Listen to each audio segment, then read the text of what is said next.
Hi, Bean. Okay, guys, on this week's edition of Ex Libris, we're going to talk about what I have on my nightstand. What am I reading right now? This is the usual shape of the nightstand, and this is my selection for every night, what I'm reading. So I'm sorry for not having been here for the past couple of weeks, but as you saw in the beginning, that's all I'm going to say. Okay, so I'm reading a lot of things at once. I always am. And it's not like I read one book all the way through and then jump to the next one and the next one. No, I have a wide variety of books on my nightstand, and I just grab one at random every night before I fall asleep and read a few chapters or a few pages or whatever I can do. See, sometimes while I'm in the middle of one book, I'll get a whole box load of other ones, so they go on the nightstand too. So they just join the pile of books that I'm currently reading right now. For example, just picked up a great copy of War and Peace. Now this is a special edition of it. It has all kinds of information, like a list of the characters. It breaks down all of the different plot lines and things like that.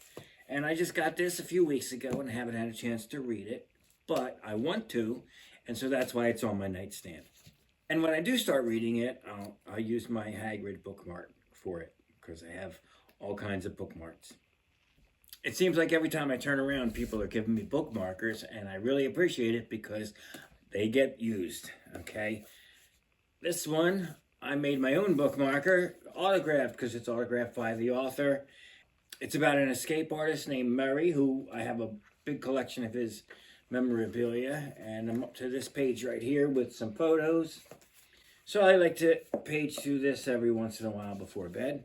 Now, as a Hunter S. Thompson fan, I picked this one up. It's not what you think. It's not just Fear and Loathing in Las Vegas. It's Fear and Loathing at Rolling Stone. And it's really cool because it's about, how he got the different assignments, a lot of correspondence. And it just gives a good insight if you're a fan of his writing and a fan of the movies and all that. It's really neat. It's like a behind-the-scenes director's cut almost. So I'm almost done that, as you can see, another bookmarker.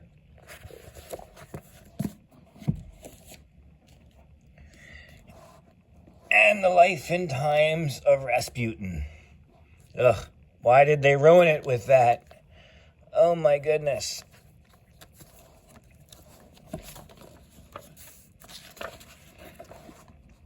There you go, very interesting book. And Norbert's holding my place in this book. And I think there's some photos in here, I'm not sure. Yeah, some photos. Some well-known, some not so well-known. But it's just a very interesting book about an interesting figure in history. When I bought the War and Peace book, I also got the works of Plato, so that's up on the reading list that I want to take on. So this is on my nightstand every night, and even though I've just paged through it, eventually I will go cover to cover. If you've seen any of my other videos, you know that I like to read something funny before going to bed because, it just puts you in a good mood before you go to sleep. And this is one of the Pearls Before Swine collections that I have next to the bed. Now, a lot of these are included in the other ones, the bigger ones, and I like these versions better with the colored Sunday comics. And he has little anecdotes and little explanations underneath each and every strip so that you see what was thinking, what the inspiration was for it, and all that stuff. So I like to read my comedy ones, and I have a ton of cartoon books that I read before bed. Another book that I have on my nightstand that I refer to all the time is this one here, Michael Amar. Oh, it's fantastic. I get a lot of great ideas, a lot of great routines, and it's something that I've had for a while, and I just refer to it time and time again whenever, like sometimes I'll be lying in bed and I'll get inspiration for a new routine or a magic effect. and I'll use this to help develop it, because there's like workbooks in the back and things like that, and it's just good for inspiration. Or I'll want to come up with a new routine, something I haven't tried before, and I'll just randomly pick a trick in here, and that'll be what I'll learn that week. So anyway, it's always good to have a book. You just thumb through, and every once in a while you pick something new out of it, and you always seem to get something new and different out of these kind of books. Okay, and of course I have Houdini's History of Magic in Boston from 1792 to 1915. This is a reference book. He paid somebody to go through all these different newspapers and write down who was performing and where throughout those dates. So I use this as a reference book and as a checklist, because I have several of the original newspaper articles that are referenced in here that I've had for, before I even got this book.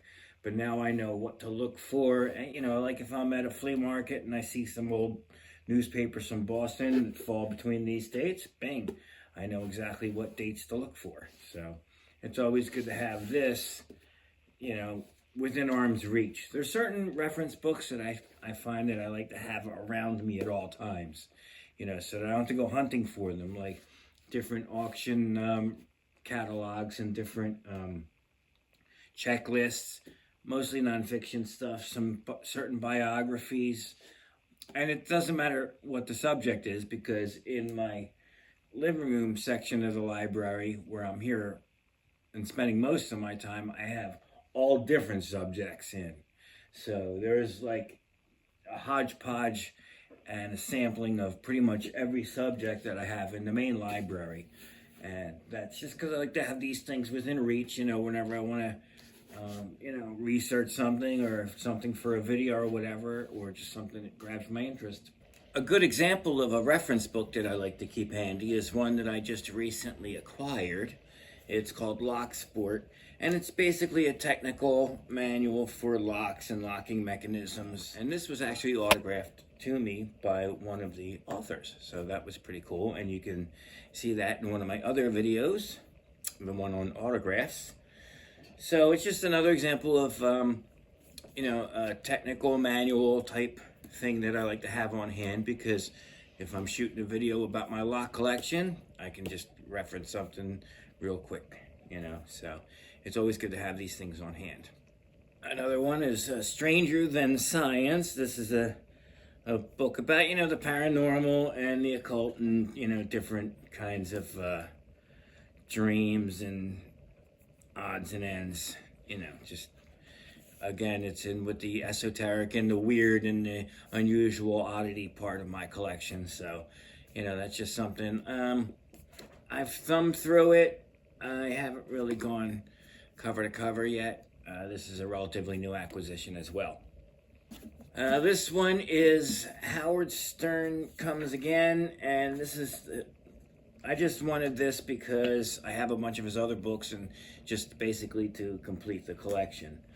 It's pretty much just transcripts of interviews that I've already heard, and like I said, I just bought this to complete the collection, because I have his autobiographies and different books about celebrities and things like that. So, I just picked this up to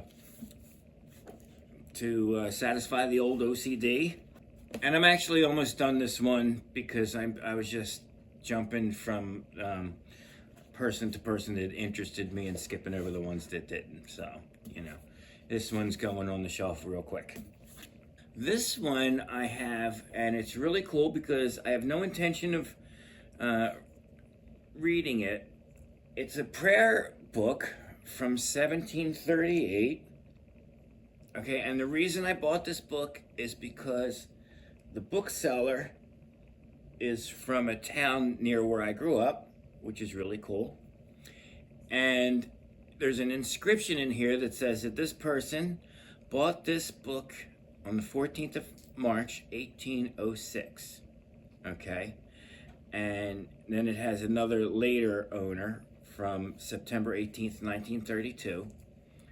But the reason that I have this book out is because the person that bought this book in 1806 shares the same last name as me and actually has the same name as some of my relatives.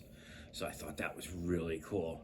And, you know, years and years later, because it's a stamp, this book was sold near where I grew up. So I just have this out as a curiosity, and I have some neat bookends like owls and stuff, so that's why that's there. You know, I page through it, but it's just more of like a family thing, and I just wanted to display it nicely. So, okay, and finally, I have a very brittle but very beautiful book from 1728, and I'm guessing the pronunciation is Roholt's System of Natural Philosophy, illustrated with Dr. Samuel Clarke's notes.